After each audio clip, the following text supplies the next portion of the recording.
Hello po mga kababayan. Kamusta po kayo? Sana po nasa maayos po kayong kalagayan. Samahan niyo po ang inyong lingkod, si Kamanong po. Dito po sa Tambayang Makabayan, tayo po yung magkomentuhan. Magumpisa na po tayo. Komentuhan po natin. Ito pong mga buhaya, di umano. Nagigil po na impeach at i-convict si BP Sara. Dahil nga po, mga kababayan, dahil sa dami po na kinain ng mga buhaya na ito. Kinain pera ng taong bayan, pinagpasa-pasaan nila di umano. At mga kababayan, at sila po confident na may impeach nila ang Vice President. Ibang klase itong mga tao na ito. Sila na ang mag-i-impeach, sila na rin po ang judge. Ibang klase. Ikaw na mag-i-impeach, ikaw na rin ang magdidesisyon.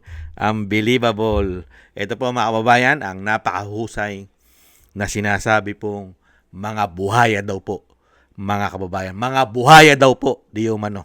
Umpisahan na po natin sila.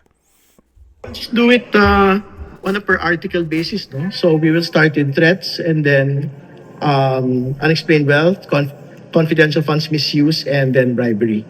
No? So yun po naman yung general sketch of how the presentation of evidence will be. And on whichever ground, we have high confidence naman po that talaga makukumbinsi po natin yung po mga senator judges to convict the Vice President. Bakit po pressing muna natin sa presentation? Wala naman. I think yun po yung pinaka-simple yung pong mga ebidensya. No, kasi like what you had previously stated, the evidence will speak for itself. Sir, hindi ba yan depending on the lakas ng ebidensya? Yung order of presentation? Totoo, lakas ng ebidensya at simpleng pagpapatunay. Kasi if the video evidence will speak for itself, and then you will have basically proven the threat against the president. Sir, kaya ba ganun yung order? Grabe. Kasi napag-foresee ninyo na, ano ba yun? Present and then rule or present all and... I think the rule is present all, and then make a decision by the senator judges. Yan po mga kababayan. Ibang klase, no? Doon po nila i-impeach ang Vice President. Saan po? Sa pagbabanta daw sa Pangulo at hindi maipaliwanag na yaman at ang kanyang confidential intel pan. Unbelievable. I-impeach nila Vice President doon sa mga paratang nila na ganun. Na samantalang sila, yung kanila pong mga yaman, yung kanilang mga salin, ni hindi man lang po mailabas sa publiko, mga kababayan. Lalo-lalo yung kanilang mga MOOE na isang damukal taon-taon na nakukuha nila. Hindi bababa sa 12 million. Resibo, nada. Bilib naman tayo dito sa mga mag-i-impeach na ito. I-impeach mo sa confidential fund. Samantalang ang Pangulo merong 4.5 billion taon-taon. Kaya po malabong ma-impeach ang Vice President. Political. Sayang lang po.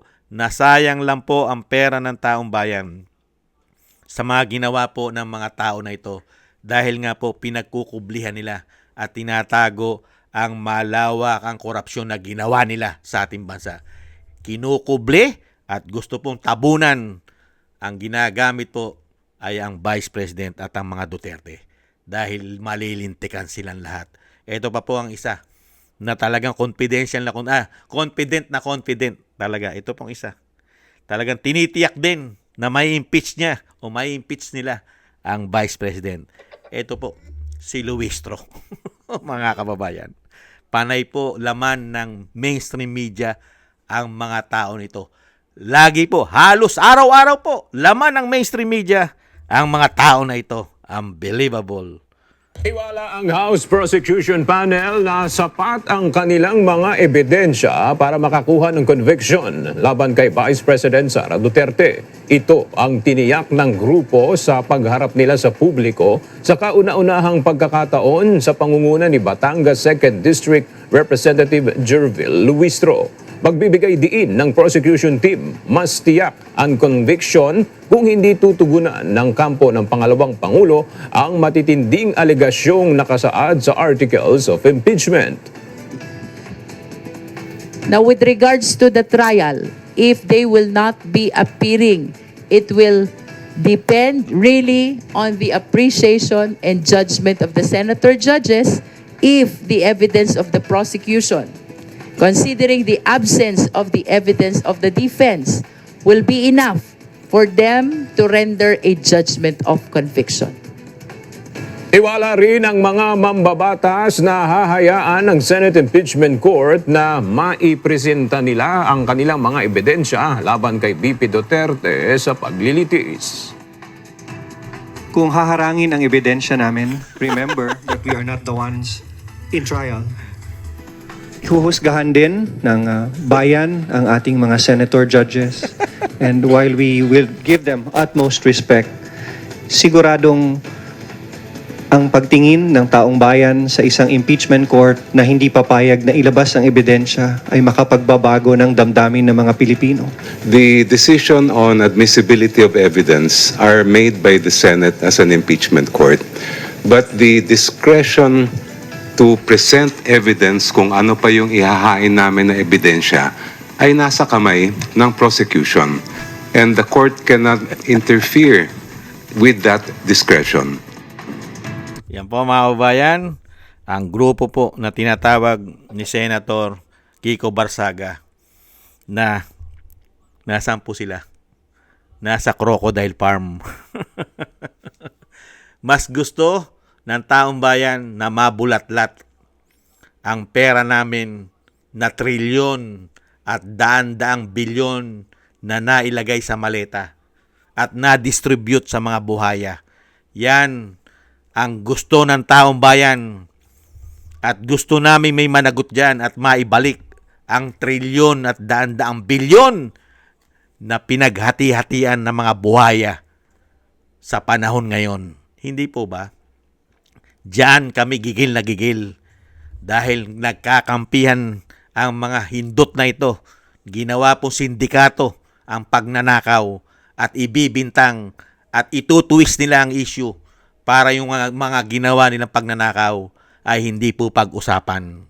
Dahil nahandyan po, pati ang media at social media ay nakuha na rin nila. Protection nila. Hindi po ba? At yung sinasabing matitibay daw ebidensya. At Vice President pa. Nakita niyo po katarantaduhan ng mga hindot na ito. Yung kanila pong ini-impeach, katulad po ng mga unwealth, na sinasabing hindi maipaliwanag na yaman. Ang magpapatotoo daw po, ang Vice President, kailangan maglabas siya ng ebidensya. Eh sila nga yung nag-aakusa. Dapat kayo maglabas sa ebidensya. Hindi po ba? Kaya po malabong mangyari yan. Kukwestiyonin po yan ng mga abogado ng Vice President. At yung sinasabi pong mga kababayan, yung sinasabi naman po na threat sa buhay ng Pangulo, ng First Lady daw, at nung tinatawag na tambaluslos, meron po yung buo at buod po yun. Hindi po chinap-chap yung video na yun. Yung po ay isa pong conference yun, video conference po. Marami po siyang kasama ron at may nagtanong sa kanyang seguridad. Hindi po ba? May umpisa po yun. Hindi po katulad ng ginawa nila at pinipilit nila dahil chap-chap na yung video. Hindi po ba may nagtanong sa kanya? I think si Maui yata yun, isang vlogger. Si Maui yata nagtanong. At ngayon, dito na po sa confidential fund na sinasabi nila, malabo po yan eh. Unang-una, yung confidential intel fund, mga kababayan, wala pong batas para yan po ay talagang i-question nila. Dahil hindi lang po ang Vice President ang gumagamit ng confidential intel fund. Kung yung mismong Pangulo nga, ubod ng laki. Ubod ng laki. 4.5 billion taon-taon. Hindi bababa. Grabe, no? Ganyan po ang demolition job at gagamitan ng isang damukal na black propaganda para po masira ang Vice President. Dahil nga po, yung sinasabi natin, mga kababayan, pagka po ang Vice President ay naging Pangulo ng Republika ng Pilipinas, ang malalaking ulo ng mga buhaya na ito, mga kababayan, ay mapuputulan po ng ulo ang mga buhaya. Pati buntot. Tanggal. Itong mga tao na ito. Markado na po ito. Hindi lang po sa Vice President, kahit po sa atin, markado po ang mga tao na ito. Grabe po ang mga nakuha nito at nahawakan pondo ng bayan na kailangan nila ipaliwanag. Lalong-lalo po, si Kamanong, katulad ko po mga kababayan, gustong-gusto ko po malaman kung saan po napupunta ang pondo na binibigay natin sa party list ng Makabayan Black. Dekada-dekada na po na sila po ay pabalik-balik na mga party list sa ating bansa. Napakalalaki po ng pondo. Hindi bababa sa 100 milyon. Puwera pa ang nakaw kickback at ang mga MOOE. Hindi pa kasali. Saan kaya nila dinadala ang budget na binibigay ng taong bayan sa Makabayan Black? Kailangan po natin makita ang audit. Ano ang mga programa na dapat ay makatulong sa taong bayan? Ang nakikita lang natin sa Makabayan Black, mga kababayan, puro pamumulitika. Walang programa. Hindi kaya? Nagtatanong lang si Kamanong. Napakatindi na po na nakukuhang pera ng mga hayop na yan. Ngayon pa, natutuklasan ng taong bayan na grabe pala ang mga pera na umiikot dyan at pinagnanasahan nila at talagang sila yung mga buhay hari reyna pala dyan pagdating sa pera ng taong bayan. Kaya gusto natin maging Pangulo si Inday.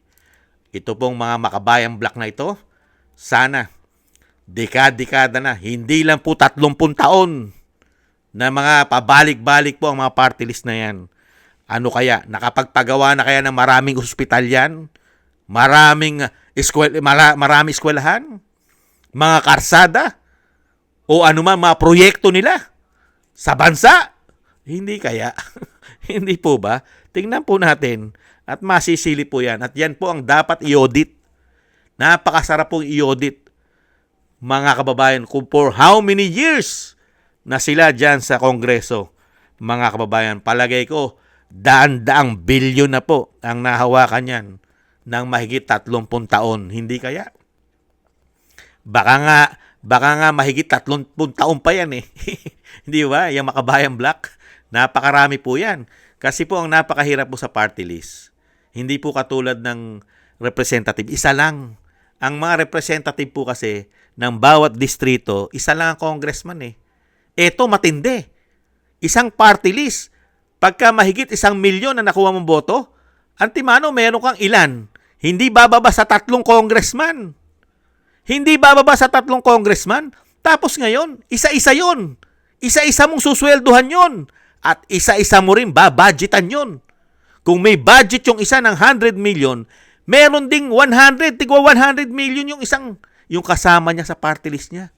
Nakita niyo po katarantaduhan. Kaya napakarami nila nakukuhang pera sa taong bayan. Kung marami sila, marami rin silang budget. Hindi po ba? Kaya po, grabe. Grabe po sila, mga kabayan, at dapat po silipin ang mga tao na yan sa mga darating na panahon.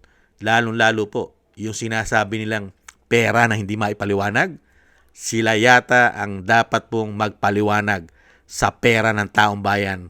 Lalong-lalo po, ayaw nila maglabas din ng kanilang mga salin. Hindi po ba?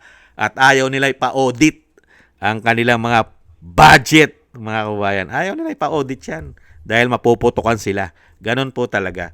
Kung sino po yung magnanakaw, siya pong napakaingay, mga kababayan.